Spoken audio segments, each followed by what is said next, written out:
چونکہ آنکھیں نہیں رجتی پیٹ بھر جاتا ہے، آنکھیں نہیں بھرتی۔ کوزائے چشم حریصاں پر نشد، تا صدف کانے نشد پر در نشد۔ اس لیے حضرت مولا کائنات فرماتے ہیں بہترین غنا اور دولت مندی کیا ہے کہ بندے کی آرزویں ختم ہو جائیں۔ اقبال کہتا ہے تیری دعا ہے کہ ہو میری آرزو پوری، تیری دعا ہے کہ ہو میری آرزو پوری، میری دعا ہے کہ تیری آرزو بدل جائے، میری دعا ہے کہ تیری آرزو بدل جائے۔ تو یہ بہترین غنا ہے کہ بندے کی آرزویں مختصر ہو جائے، ورنہ انسان جس حالت میں بھی ہو وہاں مطمئن نہیں ہوتا۔ کروڑ پتی ارب پتی کو دیکھتا ہے، ارب پتی کھرب پتی کو دیکھتا ہے، کھرب پتی اپنے سے آگے دیکھتا ہے۔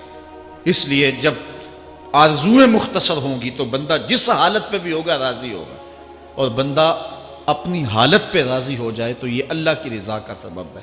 حضرت مولا کائنات کا ہی ایک قول ہے، جو اللہ کے عطا کردہ تھوڑے رزق پہ راضی ہو گیا، اللہ تعالیٰ قیامت کے دن اس کے تھوڑے عملوں پہ راضی ہو جائے۔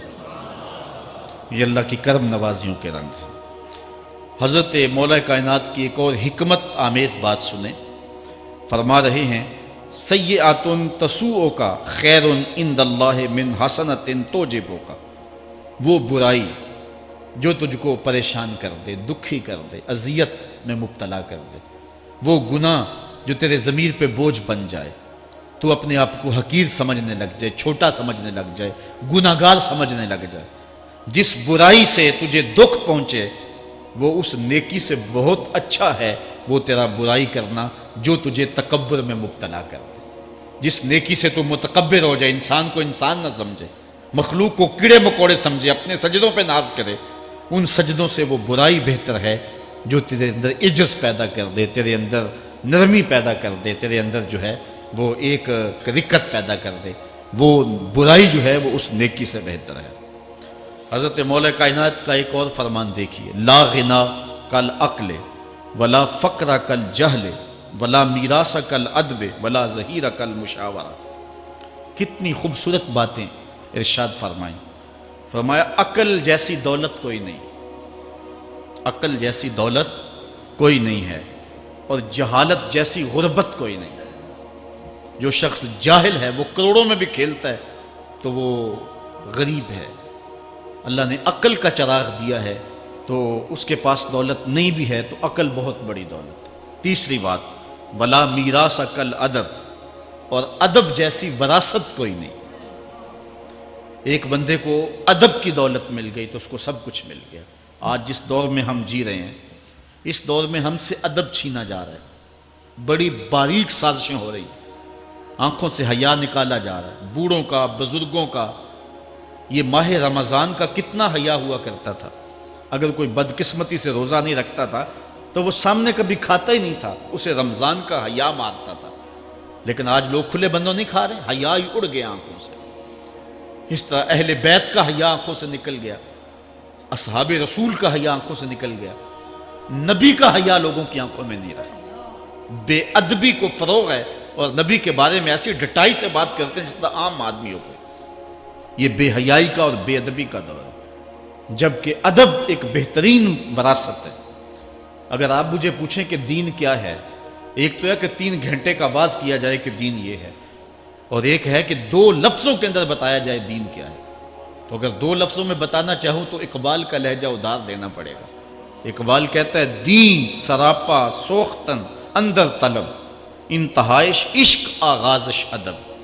طلب محبوب میں تڑپنے کا نام دین ہے، ادب سے شروع ہوتا ہے عشق پہ ختم ہو جاتا ہے۔ جس دین میں ادب نہیں ہے وہ دین نہیں، چاہے صحابہ کا ادب نہیں، چاہے اہل بیت کا ادب نہیں، چاہے انبیاء کی ذوات کا ادب نہیں، چاہے والدین کا ادب نہیں، دین نام ہی ادب کا ہے۔ تو یہ دولت اس وقت چھینی جا رہی ہے، اور بڑی تیزی کے ساتھ قوم کے اندر بے ادبی کو فروغ دیا جا رہا ہے۔ نئی نسل کی حفاظت کریں، اپنی اولاد کو محفوظ کر لیں، ان کے عقیدوں کی صحت کا التزام کریں، کہیں ایسا نہ ہو کہ ان کی زبان لمبی ہو جائے اور ولیوں پر، نبیوں پر، اور حضور علیہ الصلوۃ والسلام کے اصحاب پر اور حضور کی آل پر وہ زبانیں تان کھولیں، اور جس کو جو ہے وہ استنجے کا بھی پتہ نہیں ہے وہ انبیاء کے علم پہ گفتگو کر رہا ہے۔